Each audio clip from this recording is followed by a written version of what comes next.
Assalamualaikum warahmatullahi wabarakatuh. Halo teman-teman semua, kembali lagi bersama saya Mauza. Pada kesempatan kali ini saya akan membahas mengenai politik Islam, di mana ini merupakan tugas akhir saya dari mata kuliah ilmu politik. Baik teman-teman semua, saya di sini akan membahas nih tentang politik Islam, di mana banyak pandangan-pandangan dari beberapa masyarakat bahwa saya tidak suka nih membahas politik, saya lebih suka membahas tentang Islam. Atau kalau bahas-bahas politik jangan bawa Islam deh gitu. Dan sebenarnya mereka ingin menegaskan bahwasanya mereka lebih suka membahas tentang Islam yang berhubungan dengan akidah, berhubungan tentang keimanan, yang mungkin lebih bisa diterapkan di kehidupan sehari-hari dibanding dengan politik. Sebenarnya pandangan-pandangan ini salah teman-teman, apalagi dikaitkan dengan kalimat-kalimat step, di mana mengatakan bahwa politik itu kotor, politik itu tempatnya adu daya banding, atau Islam itu suci, Islam itu bersih, Islam itu cahaya. Jadi Islam tidak ada sangkut paut dengan politik, dan Islam itu tidak mencari-cari ketenaran atau kedudukan dan lain sebagainya. Nah teman-teman, dari hal ini kita akan mendefinisikan terlebih dahulu nih tentang pengertian politik. Nah, politik dari kamus Lisanul Arab itu dikatakan bahwa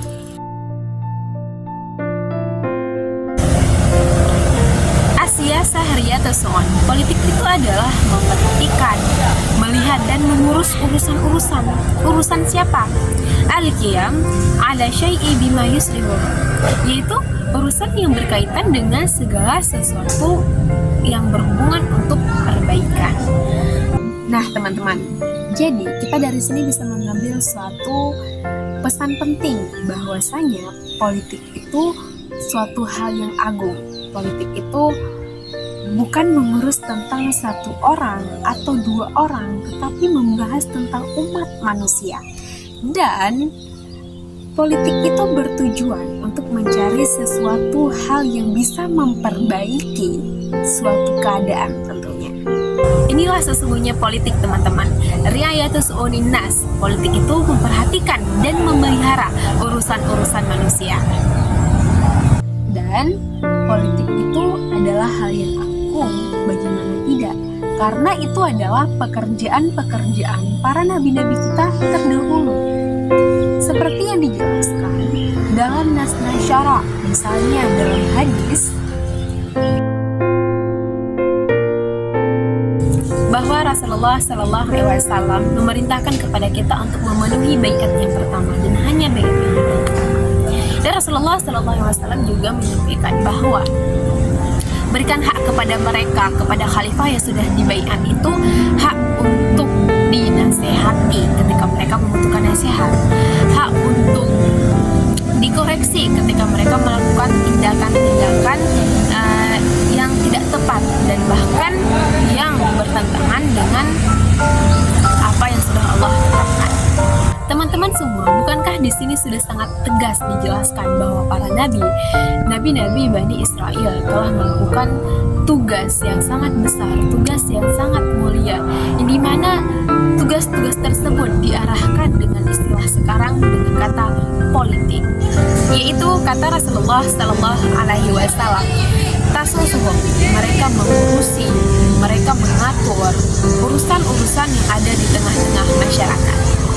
Teman-teman semua, bukankah ini adalah gambaran yang sangat jelas bahwa amal politik, aktivitas politik merupakan aktivitas yang sangat mulia, merupakan tanggung jawabnya para nabi, dan aktivitas ini Allah tetapkan sebagai aktivitas a'zamu khalqillah, di mana aktivitas yang sangat besar, yang sangat dominan pada apa-apa yang Allah ciptakan.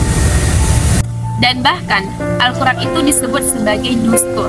Dustur itu apa? Ia bukan hanya sebagai pedoman, tetapi Al-Quran itu adalah konstitusi. Al-Quran itu adalah undang-undang dasar yang kita sebut sekarang. Jadi bukan hanya kalimat-kalimat Allah yang berisi nasihat atau sekedar petunjuk yang boleh diikuti atau tidak, tetapi Al-Quran itu adalah dustur, konstitusi, undang-undang paling tertinggi, di mana itu adalah undang-undang tertinggi umat manusia yang harus dipraktekkan oleh umat manusia. Makna litahkumu bainan nas, untuk mengurusi dan membuat aturan manusia itu adalah aktivitas politik. Aktivitas apa lagi yang bermakna urusan-urusan masyarakat selain makna politik?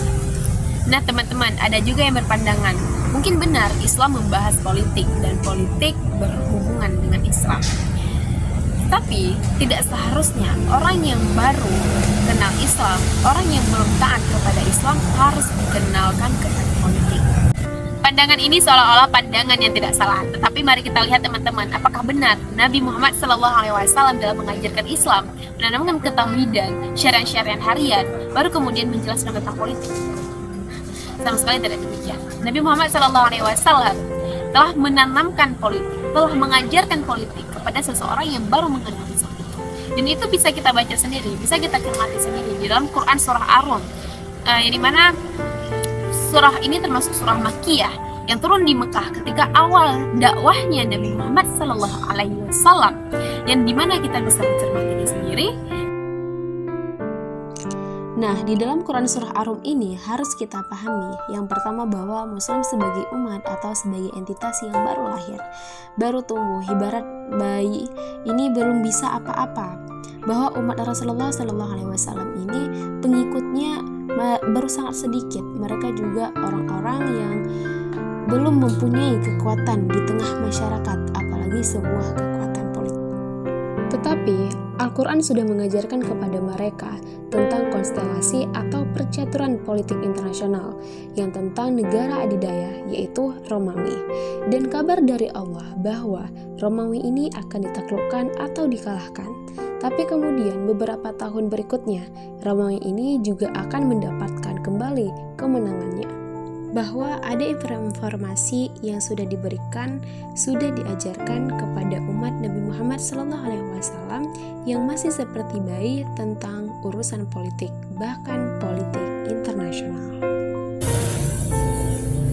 Teman-teman, mari kita cermati bahwasanya Rasulullah SAW beliau sudah mengajarkan politik kepada umat manusia, umat Muslim khususnya, di mana beliau menyampaikan dakwah politik itu kepada masyarakat sejak di 3 tahun pertama dakwah beliau, yakni sebelum dakwah secara terbuka.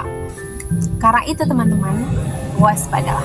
Kalau hari ini ada pandangan-pandangan yang ingin menjauhkan kaum muslimin dari politik, sesungguhnya itu adalah pandangan-pandangan yang ingin merebut posisi umat muslim untuk meraih kembali kepemimpinan dunia dengan Islam. Alihkanlah semua persoalan-persoalan itu kepada pandangan Islam. Sungguh Islam telah mengajarkan kita bahwa politik tidak terlepas dari Islam. Bahwa sebagaimana kita memahami dan menguasai akidah Islam tidak terlepas dari kita memahami dan menguasai akidah sia-sia atau akidah politik. Terima kasih untuk teman-teman yang sudah menyempatkan waktunya untuk menonton video saya. Saya ucapkan terima kasih banyak dan saya mohon maaf sebesar-besarnya atas pengucapan yang salah dalam video saya ini ataupun kekurangan hal lainnya. Saya akhiri, billahi taufiq wal hidayah. Wassalamualaikum warahmatullahi wabarakatuh. Dadah.